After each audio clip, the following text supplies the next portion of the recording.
இயற்கையினுடைய சில உண்மைகளை நாம் பார்த்தோம் என்றால் ஒரு சில உண்மை நிலைகள் நமக்கு கசக்கத்தான் செய்யும். ஏனென்றால் நாம் இயல்பான இந்த வாழ்க்கையில் இருந்து அந்த மெய்யை அறியப்படும் பொழுது அந்த நிலை ஆகின்றது. ஏனால் அது போன்ற ஒரு உபதேசத்தை தான் இதிலே கொடுக்கின்றார்கள். நாம் எல்லோரும் இன்று சொந்த பந்தம், குடும்பம், சகோதர சகோதரிகள், கணவன் மனைவி, குழந்தைகள் என்றுதான் சமுதாய ஒரு கூட்டமைப்பாக குடும்பங்களாகத்தான் வாழ்கின்றோம். இதையெல்லாம் நாம் சொந்த பந்தம் என்றுதான் சொல்லிக் கொண்டிருக்கின்றோம். இதிலே ஊறி நாம் பழகியதால் நாம் யார் என்று கேட்டாலே இன்னாருடைய மகன் அல்லது இன்னாருடைய மகள் அல்லது இன்னாருடைய மனைவி அல்லது இன்னாருடைய கணவன் என்று அல்லது இன்னாருடைய குழந்தை என்று நம்மை பற்றிய விளக்கங்களை இப்படித்தான் சொல்லிக் கொண்டு வருகின்றோம். ஆனால் யாருமே அதாவது தான் யார் என்று கேட்டால் தான் ஆண்டவனின் ஒரு பிள்ளை அல்லது ஆண்டவனுக்கு எனக்கும் சொந்தம், ஆண்டவன் தான் என்னை உருவாக்கினான் என்றோ இப்படியெல்லாம் நாம் சொல்லுவதில்லை. அதே போன்று எங்களுடைய சொந்த பந்தங்கள் சித்தர்கள், ஞானிகள், மகரிஷிகள் என்றும் யாரும் சொல்லுவதில்லை. என்னால் இப்படியெல்லாம் சொன்னால் அவர்களை நாம் ஒரு பைத்தியமாகத்தான் பார்ப்போம். ஆனால் ஈஸ்வரப்பற்று இங்கே அந்த தத்துவத்தை தான் இங்கே சொல்லிக் கொண்டிருக்கின்றார். என்னால் நாம் உருப்பெற்றது எவ்வாறு, இந்த உடல் பெற்றது எவ்வாறு என்பதை நாம் யாரும் அந்த அளவிற்கு கூர்ந்து இயற்கை உண்மை நிலைகளை பார்த்ததும் இல்லை, அல்லது இதுபோன்ற உண்மைகளை நமக்கு சொன்னவர்களும் இல்லை. அதுதான் காரணம். நமக்கு தெரிந்ததெல்லாம் என்னுடைய அம்மா அப்பா இவர்கள்தான், அம்மா அப்பா தான் எனக்கு எல்லாமே என்று சொல்லிக் கொண்டுதான் வளர்கின்றோம். ஆனால் வளர்ச்சியடைந்த பின்பு அதற்கு பின் என்னுடைய பிள்ளைகள் தான் என்று இதுதான் சொந்த பந்தமாக நமக்கு தெரிகின்றது. ஆனால் எந்த ஒரு இயற்கை உண்மை நிலைகளுமே அதுக்கு உண்டான ஒரு மூல சக்தி என்று ஒன்று உண்டு.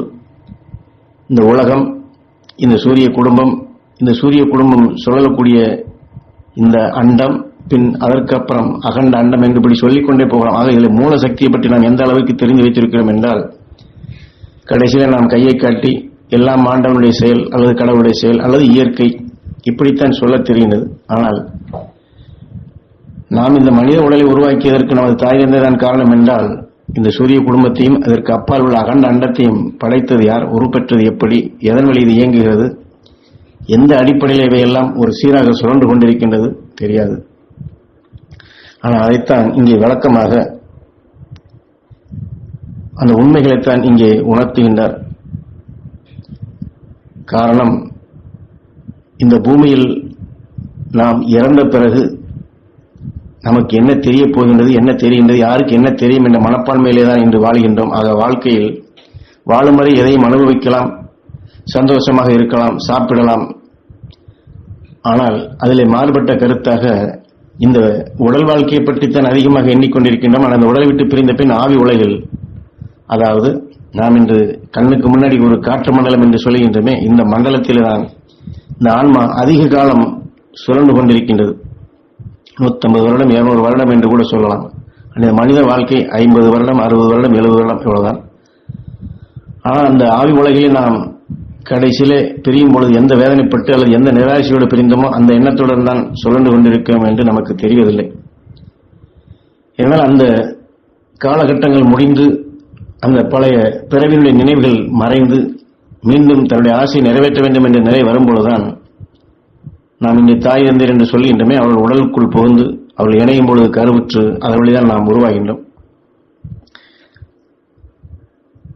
நாம் இறந்த பிறகுதான் நம் ஆத்ம நிலை நாம் இந்த பூமியில் வாழ்ந்த நாட்களை காட்டிலும் அதிக காலங்கள் ஆவி உலகில் சஞ்சரிக்கின்றது. பூமியில் வாழ்ந்த காலங்களை வைத்து அவ்வெண்ணத்தில் ஒரு சிறு அளவும் தான் விட்ட சுவாச நிலை மாறிடாமலேயே சுற்றி வருகின்றது. தன் எண்ணத்திற்கும் சுவாசத்திற்கும் உகந்த உடல் கிடைக்கும் நாள் வரை எந்த ஆசையில் இந்த உடலை விட்டு ஆன்மா பிரிந்ததோ அதே ஆசை நிலை கொண்டே பல 100 வருடங்களும் தன் எண்ணத்திற்கு ஏற்ற பிறப்பிடம் கிடைக்கும் வரை அது பொறுத்திருந்து அந்த தாய் கருவிலே புகுந்து அல்லது தந்தையினுடைய சிவிந்திலே புகுந்து பிறக்கக்கூடிய நிலைக்கு வருகின்றது. அதனால்தான் நாம் தாய் தந்தையரை முதல் தெய்வங்கள் என்று வழங்குகின்றோம். முதல் ஜென்மத்தில் விட்ட குறைய வைத்து ஆவி உலகில் பலகாலம் சஞ்சரித்து தன் எண்ணத்தை செயல்படும் இடமாக வந்து சேரும் இடம்தான் நம் தாய் தந்தையர். அதனால்தான் முதல் தெய்வமாக வணங்குகின்றோம். ஆனால் இதைத்தான் நாம் சொல்லத் தெரிகிறது. ஆனால் எப்படி அவர் கருவுக்குள் வந்தோம், அதற்கு முன் எங்கே இருந்தோம், எங்கே செல்கிறோம் என்று தெரியவில்லை. ஆனால் யாரும் யாருக்கும் சொந்தமில்லை என்றுதான் ஈஸ்வர பற்றி இங்கே உணர்த்துகின்றார். காரணம், எல்லோருமே அந்த ஆண்டவனின் சக்தியில், சூரியனின் சக்தியில் வந்து உதித்த தனித்தனி பிம்பங்கள் தான். நாம் பல பிறவிகள் எடுத்து ஒவ்வொரு பிறவியிலும் பல வகை சொந்தங்களை அடைந்து சொந்த பந்தங்களுடன் வாழ்கிறோம் என்பதெல்லாம் நம் சொந்தமும் பந்தம். எத்தனை பிறவிகள் எடுக்கிறோம். ஆக ஒவ்வொரு பிறவிலும் ஒரு தாய் தந்தை அல்லது ஒரு கணவன் மனைவி அல்லது ஒரு குழந்தைகள், இப்படித்தான் நாம் சொந்த பந்தம் என்று சொல்லிக் கொண்டிருக்கின்றோம். இன்று சமுதாய கூட்டமைப்பு இத்தனை கோடி மக்கள் இந்த பூமியில வாழ்கிறார் என்றால் இப்படித்தான் நாம் எண்ணுகின்றோம். இப்படித்தான் நமக்கும் சொல்லிக் கொடுத்திருக்கிறார்கள். அதையேதான் நாம் திரும்பவும் சொல்லினால், இந்த மூல சக்தி என்று பார்க்கப்பட போகும்போது நம் எல்லோருக்குமே ஒரே சொந்தம் அந்த ஆண்டவனின் சக்தி தான். சொந்த பந்தம் எல்லாம் கூடும் நாள் ஒரே நாள் அந்த ஈஸ்வர சக்தியில் இருந்து இந்த மனித வாழ்க்கையில் வாழ்ந்துவிட்டு நிறைவுடன் வாழ்ந்துவிட்டு அந்த சூட்சும உலகிற்கு சென்றிட வேண்டும். என்றால் அந்த ஆண்டவனின் சக்தி யார் என்பதைத்தான் இங்கே உணர்த்துகின்றார். இந்த மனித வாழ்க்கையில் நாம் நிறைவுடன் வாழ்ந்து சூட்சும, அதாவது உடலை விட்டு பிரியும் பொழுது அந்த உயர்ந்த வாழ்க்கைக்கு நாம் செல்கிறோமா? நிறைவுடன் யாராவது வாழ்கின்றார்களா? நிறைவுடன் உடலை விட்டு செல்கிறார் என்றால் மிக மிக அரிது. ஆனால் அதற்குண்டான வழியைத்தான் இங்கே சுட்டிக்காட்டினார். அங்கே சென்று அந்நிலையில் சகல நிலையையும் பெரும் பாக்கியம் பெற்று அந்த சப்த ரிஷிகளுடன் அவர்கள் சக்தியுடன் சக்தியாக கலந்து இன்றும் என்றும் வாழ்ந்து கொண்டிருக்கும் சித்தர்கள், ஞானிகள், இந்நிலை பெற்றவருடன் நாமும் கலந்து அவருடன் வாழும் நாட்கள் தான் நாம் சொந்த பந்தங்களுடன் வாழும் வாழ்நாட்கள் என்றுதான் ஈஸ்வர பற்றி இங்கே குறிப்பிடுகின்ற. ஏனென்றால் நம்மை உருவாக்கிய அந்த சக்திகள், அந்த ரிஷிகள் தான்.